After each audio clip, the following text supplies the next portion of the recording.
introduce myself, the first thing that people ask me is, "Oh, Naya, what's your name?" Right? What's your name is the first thing they ask me. They ask me where I study, what do I do, and I am a PhD student at the University of Tokyo. I study marine science and policy. And when they ask me where I'm from, which is a very obvious question, I say Cabo Verde. And people are very surprised. They're like, "What? Where?" Never heard about it. What? Some people even say, "Oh, maybe South Africa because of Cape Town." I say, no, not South Africa. And I have to explain them where Cabo Verde is, and it's quite difficult for them to perceive how far it is. So I decided to bring this picture just to show how far it is from Tokyo to Cabo Verde and how many hours it would take if we had a direct flight, which we don't. But yes, in Japanese, Cabo Verde. And Cabo Verde is this small country in West Africa. It's composed by 10 islands and 16 islets, smaller islands that are not inhabited. It has a very small land area. And if you compare to Japan or just with Tokyo, it has only 500,000 people. So it's very, very small country, not only in terms of land area, but also in terms of population. So I totally understand when people don't know where it is, because it's such a small place in the world. And I would like to start introducing you to maybe something that it's new to all of you here, is about the Creole people. So it's very related to our history as a country. And I want to say that Creole is a language, it's an ethnicity, and it's also a culture. And what is this Creole thing? So being Creole comes directly from the people that emerged from the colonization time, from the European colonizers and the enslaved Africans. So nations that were created that resulted from those events of colonization and slavery. And then that results in a mix, not only in the language, but a mix also in the ethnicity, but also in the culture. So we have different influences, not only from West Africa, but also from European countries. In particular case of Cabo Verde, we are highly influenced by the Portuguese because they discovered and colonized Cabo Verde. And I decided to bring a little bit of history about Cabo Verde. The islands were uninhabited until the 15th century, and they were discovered and colonized by the Portuguese in 1456. And the first European settlement in the tropics happened in Cabo Verde, in what is called Cidade Velha, or Old Town in English, in 1462. So there is a big but sad importance of Cabo Verde, is that the islands were used as the main point of slave trade in the Atlantic. So as you might know, the Portuguese were the main traders of enslaved people in the Atlantic, transporting them from West Africa to the Americas. So Cabo Verde had an important role, as its geographic location was very suitable to do that trading. And a lot of people also stopped in Cabo Verde, from navigators, merchants, privateers, even pirates. So you can also see how many influences Cabo Verde collected over the time from different people, not only from Portuguese, but also from other European people. And in the 19th century, after the abolishment of slavery, Cabo Verde started being a very important stopping place for ships and boats going from all the Atlantic or coming to Asia as well. And Cidade Velha is also a very important site, a very important historical site. It's a UNESCO World Heritage. Not only was the first settlement in the tropics, but it has many ruins, many churches. It was also the first Catholic church in outside Europe. It has many important archaeological sites. And as you can see in the picture below, the cannons indicate how many battles happened there with pirates trying to invade the town and trying to collect some of the gold and some of the wealth that the city had. So it's a very important historical site, not only in Cabo Verde, but in world history. But it's very little known. A lot of people don't know about it. A lot of people don't even understand the relevance that Cabo Verde had in world history. And this is the founding father of our country. He's half Cape Verdean and half Guinean. And his father was Cape Verdean. His mother was Guinean. But he opted to fight for the freedom of both countries. Both countries were under the rule of Portugal. And amongst others, but he was the leader, he decided to create an armed rebellion against the Portuguese regime in 61. And they were being quite successful at it. They were, most of them were men and women that had studied abroad, that had influences of many countries to fight for independence and to fight for freedom. So they brought that back to Cabo Verde and Guinea-Bissau, and they formed this armed rebellion to really end colonialism in Cabo Verde. And because they were being so successful in their fight, Amilcar Cabral was assassinated in 73. And because he was assassinated, that gave people even more strength to fight for independence. Not only Cape Verdean people, but even Portuguese people were seeing that it was not fair anymore to have the colonies. So in a peaceful way, in 75, Cape Verde gained the independence. There was no need of war. There was a war before. But in the end, in 75, through a peaceful transition, Cabo Verde got its independence. And this is the flag of Cabo Verde that has the ocean as the blue representing the ocean. That is our, we have more area in ocean than land. The white stripes represent the peace that we achieved since our independence. The red one is the blood that everyone has shed to give us the freedom we have today. And of course, the 10 stars represents the 10 islands. And this is just to start introducing you as well a little bit more about the country and the difference between islands, because you will see, especially visually, geologically, the islands are different. So the western islands are the younger islands. They are about 8 million years geologically, and the eastern islands are way older. They are 20 million years. And they are volcanic islands, just like Japan. We have a lot of volcanoes, not as active as in Japan, but in some islands we still have some earthquakes, and we have eruptions as well. And you can see the difference between the older islands and the newer islands. So the western islands, because they're newer, they are mainly composed by big chains of mountains. They are quite green. And the eastern islands, they're much older. So the erosion has acted with time.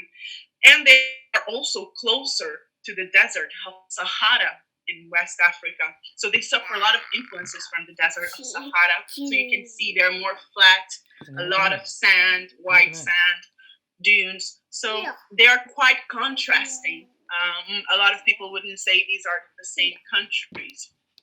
And you can see another picture where you can see the difference in the view, in the landscape. Very different. And just to point out, Santiago Island is my island, is where I'm from. Can I ask you, where are you from? Kawate-san, where are you from? Oh, you muted, sorry.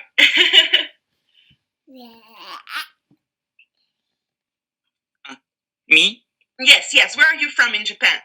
I'm from Tokyo. Tokyo. Oh, nice. So you're local. And how about you, Kurita-san? I'm from Shizuoka. Shizuoka is located from Mount Fuji. Oh, that's so nice. Oh, wow.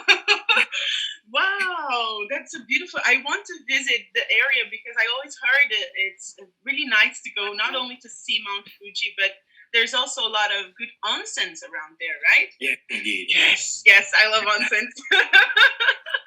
Great, nice. Okay, so Santiago Island is my island.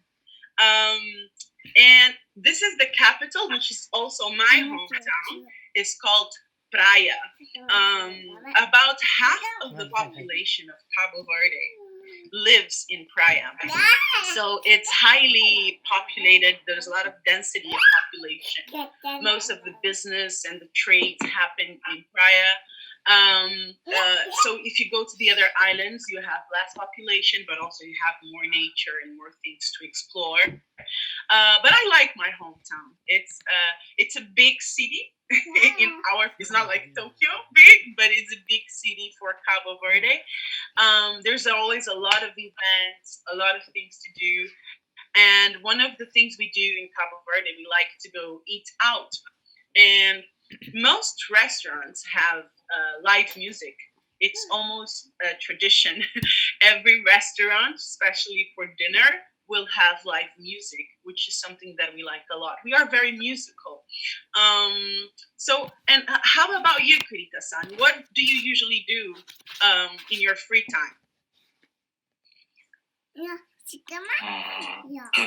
Weekend, I often play tennis. Oh, yeah, great. near Kashupa campus. Oh, nice. That's nice. And how about you, Kawata-san? In my free time, I often play soccer with my son. Oh, nice. I also enjoy sports a lot. I sometimes play volleyball with the university club, but I watch a lot of sports, including tennis and soccer. So, Kawata-san, one question for you. Who is better, Messi or Ronaldo? Difficult question.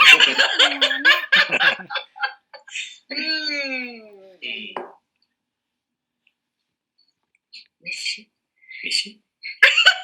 Okay, Messi. Messi. How about you, Kurita-san? What do you think? Who is better? But they have different style, so it's difficult for me to answer.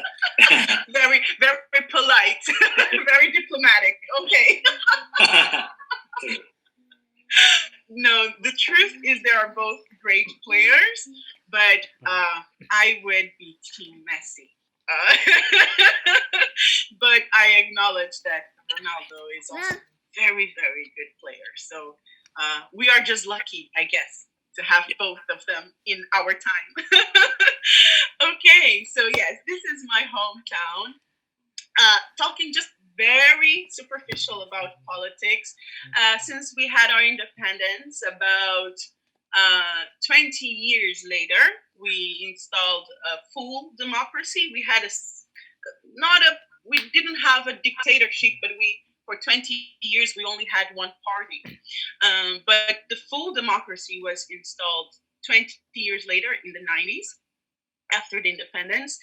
And right now, we have a semi-presidential representative democratic republic, which means we have a president that basically he looks over the constitution and makes sure that both government and other government officials are abiding to the constitution. And he's also kind of he represents the country in many visits. For example, if there is a visit between Japan and Cabo Verde, he would be the one coming and representing Cabo Verde. And the prime minister, that is more an executive kind of power. So these are the current prime minister and president. We have been considered one of the good democracies in the world, considered the 26th most democratic nation in the world, which is not bad, I think. And right now we have two main parties. We have smaller parties, but with bigger representation in the Senate, we have two parties. And there's a lot of things that I would like to see improve in my country, in politics-wise, but I would like to also point out that it's not so bad. So, we are a good democracy, growing. We are quite a relative country, as you can see, since 75, when we got our independence and we got to rebuild our country. So I'm looking optimistic for the future of the country, politics-wise. A little bit of the economy. So most of our economy is based in trade and commerce, fisheries, tourism. I would like to say that tourism represents over half of our GDP, which is very big portion of our economy. And you can imagine how it must be difficult times right now in Cabo Verde because it's impossible to do tourism. We receive a lot of tourists from Europe. So although the situation of coronavirus in Cabo Verde is not so bad, it's actually quite under control, but that's not the same in Europe. So we are suffering a little bit economic-wise at this moment. And our currency, escudos, it's very equivalent to euros. So 100 escudos would be also similar to 100 yen, and around or similar to €1. And yes, so we are a growing economy. It's been developing a lot in the past decades. But still, Cabo Verde is considered a mid-developed country because we don't have many natural resources. We have the ocean and we have our geographical location, which helps us a lot in trade and commerce, but we don't have oil or diamonds or any minerals. So, of course, that limits a little bit the economy. But speaking about the coronavirus, how has it been for you to live in coronavirus time? Are you working from home? Are you going to the office? How it has been for you, Kurita-san? Basically, I'm working at home. Oh, I so see. I'm lucky. Okay. Yeah. Okay, and how about you, Kawate-san? I always commute by train every day. Oh. That has to be very troublesome for you, no? Yeah. Yes, I often have to take the train as well to go to my part-time job. And morning time in Tokyo is crazy. I come from a small city. Well, Praia is the capital, but it has 200,000 people. So you can imagine it never gets that much crowded, like Shinjuku in the morning, for example. So it's very different reality for me. Okay. So I will bring a lot of good things, but I often like to point out that not everything is good in societies. Every country, I think, has good things and bad things. And I would like to bring this aspect of Cabo Verde is that although it's a beautiful place and it's my country, I would love to see it be one of the best places in the world. But it's not. It has its issues, mainly related to the economy that we have, that it's a mid-developed country. We don't have many resources, but also I think partially because of the policies that have been implemented over the years that don't favor social equality. So just to bring you some numbers, about 27% of youth employment is quite a big rate for youth unemployment. So you end up having a lot of skillful young people getting out of Cabo Verde, migrating to different countries, going to study abroad, like myself, because you don't have that many opportunities in your home country. And many of us, when we study abroad, we would like to go back, but there is no job, or the payments are not so good. So that difficults a lot the development of the country, because if you have skillful people that cannot go back and return to the country will just lose most of its most skillful employers. It's a phenomenon called brain drain. So most people will leave the country because there are no good conditions there. And just to give you an example of the minimum wage, this is the minimum wage per month, which is very, very low. $130 is very low. Of course, if you have a government job, or you're a government official or a public employee, you can earn about $500, $600 a month. But still, it's very little if you compare to what is the minimum wage in Japan or in Europe. So this also creates a lot of social inequalities. A lot of people that can actually earn a living, a decent living, other people that earn $130 a month. So that creates a lot of social inequalities. And one of the things that exemplifies this social inequality is the informal settlements, which are neighborhoods that emerge, especially composed by people that earn minimum wage, that cannot afford to pay rent, and have to build these shacks to live in. So especially in my hometown, because it's the capital and it's where more people are, you will have some neighborhoods where people don't have the best conditions to live and to have decent housing. So this is a very critical issue in Cabo Verde that a lot of people are trying to solve, a lot of organizations, but it's not so easy to solve and not so easy to fix. People need better wages. People need there needs to be better planning from the government and from the other authorities, but it's not something we can change in 1 year, for example. So it's quite a complex issue. And we have also a lot of people abandoning the countryside and coming to the cities. Of course, if you come from the countryside and if you don't have a lot of studies, or if you don't have enough money to rent a house, you will end up in these neighborhoods, which is quite problematic. And it's one of the reasons I asked you where you're from as well, your hometown, because I know a lot of people moved out of the countryside of Japan and go to Tokyo, Osaka, go to the big cities. The same thing is happening in Cabo Verde, but we don't have enough money to help everyone, unfortunately. Okay, so now talking a little bit about culture. So, Kawate-san, what do you do? What do you like in terms of hobbies? Do you like to read? Do you like to dance? Do you play any instrument? Instrument. Mm-hmm. I sometimes play the piano. Oh, nice. Oh, that's great. Oh, so you will definitely love the Modena, which is a type of music of Cabo Verde.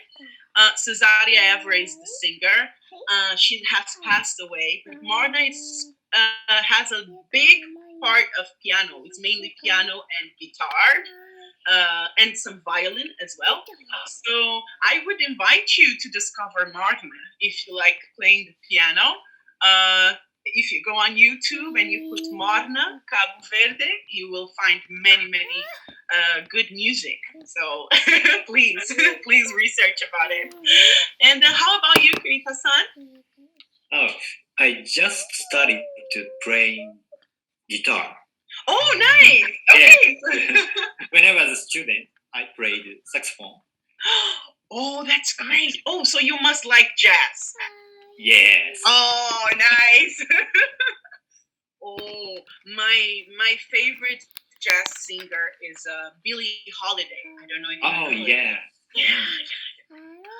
It's one of my favorite singers. Billie Holiday, Ella Fitzgerald.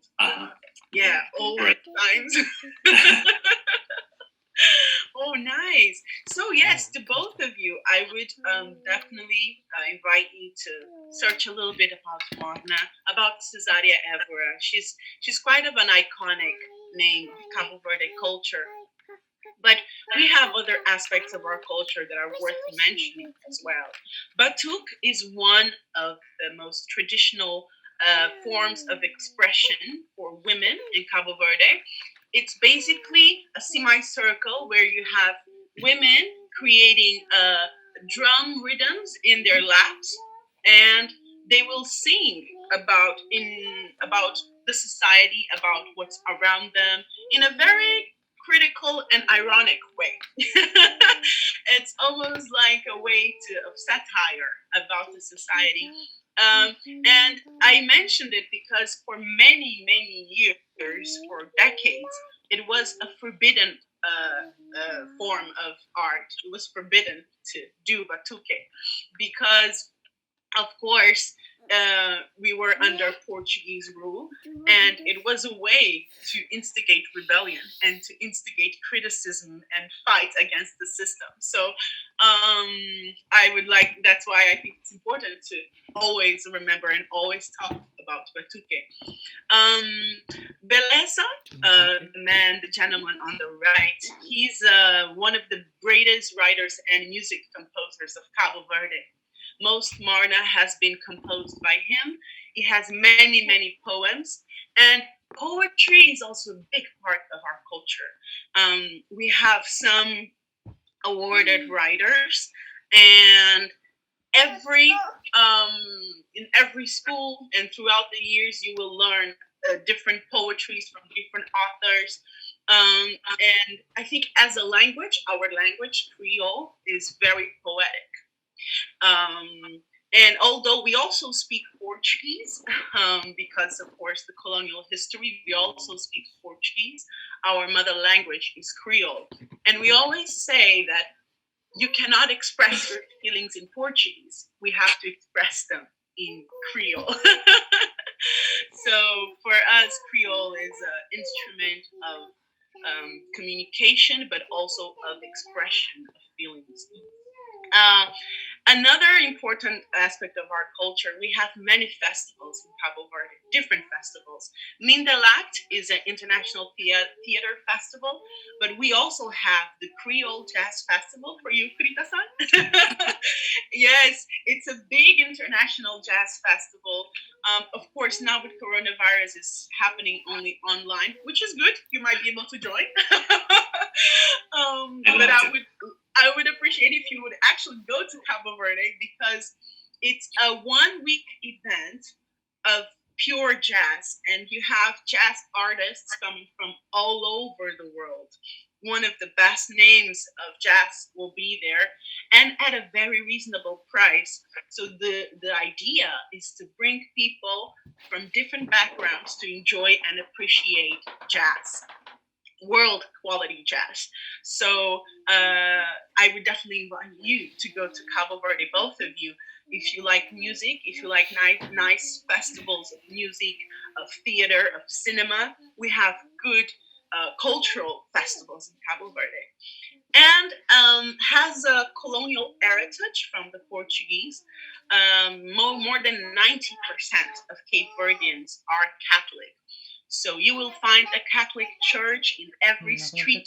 Like you find kombinis here in Japan, you will find churches in Cabo Verde. They are everywhere. Even a small town with just a couple of houses will have a small church or a small chapel. About food. Okay, so what do you like to eat? Kawate-san, what do you like to eat? What is like your favorite food? Favorite food? Mm-hmm. I like Korean rice and ramen. Oh, I love ramen and so on. too. How about you? Oh, for me, in Japan, I really like ramen as well. Any ramen. I love ramen. But I also love yakisoba. I love, especially in festivals like hanamis during Sakura time, or going to summer festivals. I like to go to the food trucks and have yakisoba. It's one of the best things for me. Do you like sashimi? Raw fish? Just a little bit. Because it's raw fish. One of the most important industry in your country is fishery. So yeah.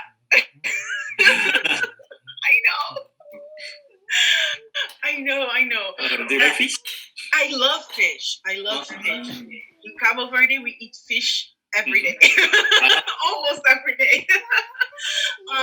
And actually, there are many sushi restaurants now in Cabo Verde. Because, tuna in Cabo Verde is very cheap. We have many tuna. Oh, I wish. Do you like tuna? Yes. Yeah. So, but we cook it, we grill it, or we. So you see the photo on top in the middle? That's a tuna steak. Yeah. Yes. So this is traditionally how we make tuna. Either we make a tuna steak or tuna in the oven, or we have grilled. The belly part of the tuna. We usually take big chunks and we grill, and we put some green sauce on top with some potatoes. It's really good, and fresh vegetables. So for us, we cook the fish. But I understand. Yeah, a lot of people think it's weird that I don't like sushi. I still saw sushi or sashimi, like. But yes. In Cabo Verde, fish is very abundant and very cheap. I would say you can find a kid in high season where you have a lot of tuna. You can buy a kilo of tuna for 300 yen. 300. Wow. Yes. 1 kilo. Yes. Wow, 1 kilo, really? Yes. So for me, and from the best part of the tuna, from the belly, so you have really good quality tuna. And sometimes, in my case, in my family, what we do usually, we buy one entire tuna. So it's easier, it's cheaper to buy one entire tuna, and it's quite cheap, maybe 1,000,000 yen? 1,000,000. So 10,000 yen, one tuna, maybe. Yes. Yes, it's much cheaper to buy the entire tuna that has, 30, 40 kilos for 10,000 yen. So very cheap. So you can understand why sushi restaurants are very popular now in my country, because tuna is very cheap, and other fishes are also very cheap. So when I come to Japan and I see the price of tuna, I'm like, oh my god. It's very, of course, it's different, and also there. I understand there's not many tuna in Japan as there is in my country. Actually, some Japanese industries buy some tuna from Cabo Verde, so I understand for us it's much cheaper. But talking a little bit more about what you. Oh, I didn't ask what is your favorite food, Kurita-san. Oh, every types of food. Japanese, Chinese, Korean, every type of food. Oh, yeah. And do you cook, Kurita-san? Yes. Yeah. Okay. Good. So the first photo you see on the left, on top left, is a dish called Kashupa. We eat a lot of fish. We eat fish every day, but we also eat a lot of pork. And we do many different types of sausages with pork, smoked sausages, dried sausage, different types. And we also have a strong agriculture production. So we have often many fresh vegetables, beans, and Kashupa is kind of a combination of everything. The yellow thing you're seeing is corn, is not the sweet corn, the actual dried corn. mixed with beans. You can see some peas there, some black beans, and with every vegetable you can think of. Carrot, sweet potato, pumpkin, cabbage, kale, many different vegetables and different parts of pork. You will have the belly, the skin, the sausages, the ribs, everything together. We usually season the meat 1 or 2 days before, so the meat has a lot of flavor. And we'll have also the sausages, and you will then combine everything into one big stew. So this dish is very delicious.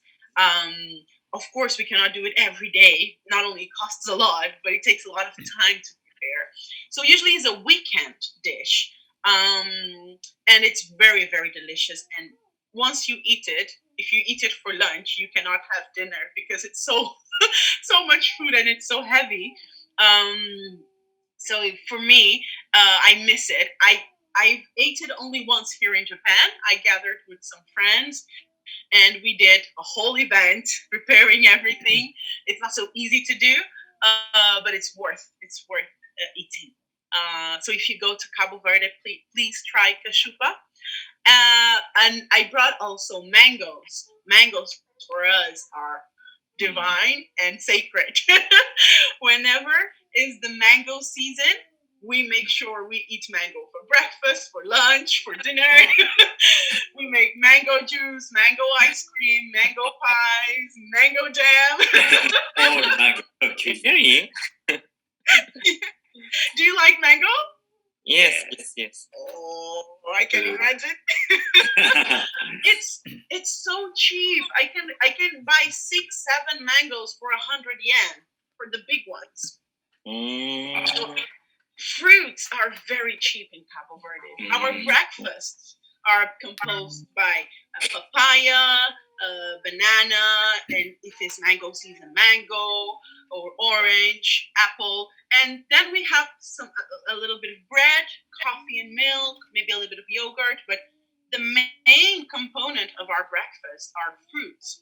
You cannot have breakfast in Cabo Verde without fruits. It's impossible. So for me, it's something I miss a lot because in Japan, fruits are quite expensive. So it's where I spend my Very money. expensive. It is expensive. Another thing that I love about our food is the cheese. We have a lot of goat cheese.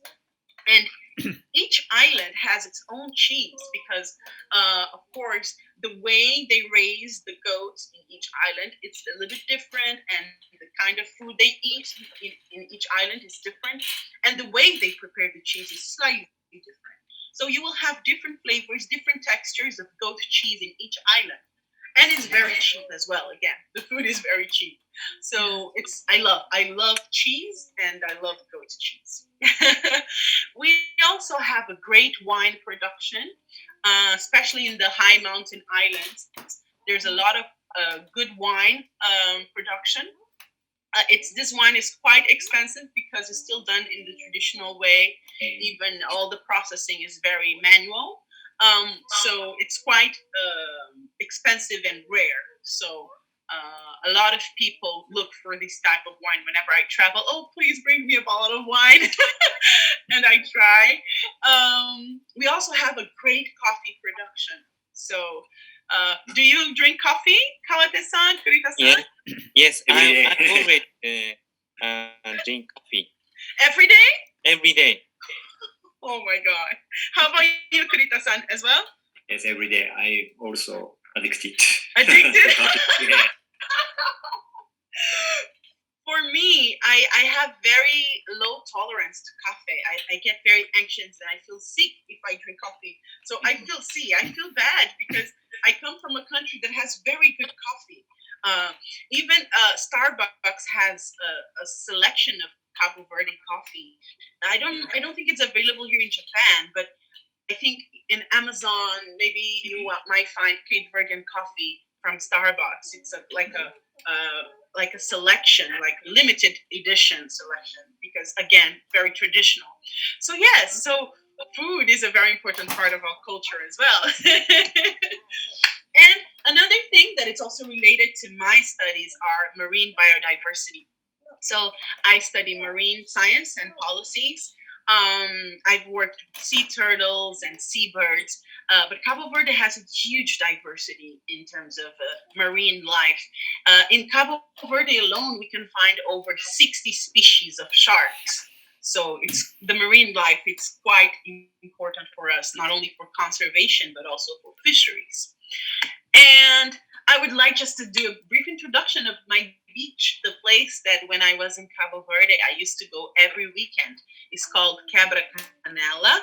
And it was kind of my safe spot where I would go for long swims and spend the entire morning there.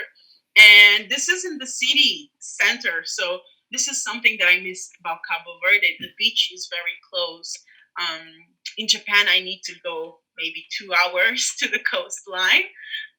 But in Cabo Verde is a 5-10 minutes trip, so quite easy. If you see the picture that's on top, on the right, you see some houses. So my house was behind those houses, so it was quite easy for me to go to the beach. Yes, it's something I miss. And I'm going to show you now a little bit of some iconic places. I'm sorry, I know that we are on the 44th time, but if we can spend 5 or 10 more minutes, is that okay? No For problem. you? Okay, great. Okay, so these are some iconic places that I would like to bring you about Cabo Verde. So this is Praya's local market. A lot of people like to go there because you have fresh vegetables coming from the countryside every day.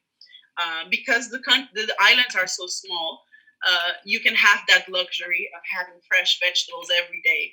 So usually people go to the market early morning, 6, 7 a.m. to buy fresh vegetables. So you can buy also meat and fish, but the vegetables and fruits are quite an iconic product in the market. Another iconic place is the Fogo Volcano. It's where the coffee is produced. Most of the coffee is produced in this area, and most of the wine is produced in this area. The pictures that you see with the eruption are the last eruption that happened in 2014. And I've been in this place working and tracking seabirds, because some seabirds come to these high mountains to do their nests. And it's a beautiful place. And there is no electricity there because of the volcanic activity. So the installation of electricity in this area is forbidden. Because I don't know if you can see, but here you see some houses. These houses, they are right here. So they're right next to the volcano. And it's an active volcano. So these houses are allowed to be there because people live there. People do agriculture for coffee and wine, but there is no electricity. It's completely forbidden. So I've been there many times due to my studies, and I can tell you one of the best things is to sleep there, because when the night comes, there is no electricity and there's nothing to block your view to the sky. And if you have a clear night, it's just you, the volcano, and the stars or the moon. So it's quite beautiful. It's one of the best places for me on Earth. And it's so silent. It's just magical. And for me, because everything is black around because of course, the volcanic rocks, it almost looks like you're in the moon or you are not on Earth. So definitely one of the best places for me in the world. So if you want to go to Cabo Verde, you have to go to Fogo Island. And Fogo in Portuguese and in Creole means fire. So makes sense. Another iconic place is the Santa Monica Beach. It has 18 kilometers of extension. I have visited this beach, and it's impossible to go from one point to the other. It's just too long. And it's part of the Eastern Islands, the older islands, and you can see the landscape it looks like you are in the middle of the desert with some blue crystal water around you. It's really beautiful, and a lot of sea turtles nest in this island. Beautiful. Yes, it's very beautiful. And another iconic place are the mountains of Santiago. This is the northernmost island in Cabo Verde, and it's known for his beautiful high mountains. A lot of tourists go to Cabo Verde for the beach and for the sea, but a lot of tourists are going now to do trekking and camping through the mountains of Cabo Verde. And these are just beautiful, beautiful mountains, always green with a lot of waterfalls, and with very welcoming and warming people. So don't go to Cabo Verde and just stay in one island. Visit the different islands, because then you will experience different things.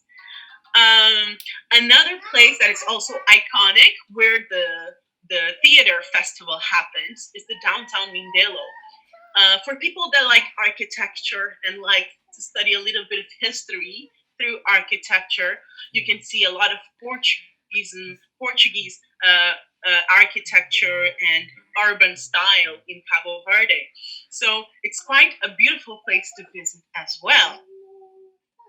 And part of our history, the Tavafal concentration camp, which a lot of prisoners were detained. All the Portuguese and Cape Verdeans that were against the regime, the colonial regime, would be put in prison in this place. And you can see it's quite a dry place with nothing around. Unfortunately, a lot of bad things happen in this. Well, it's a concentration camp, so we can imagine the things that happened. I've had an uncle that was arrested and put into this concentration camp. So it's now being transformed into a museum to educate and teach people about what was colonialism and what was dictatorship. But now it's being transformed into a place of memory, of history, and learning to try to change the energy of the place as well. But it's an important place as well.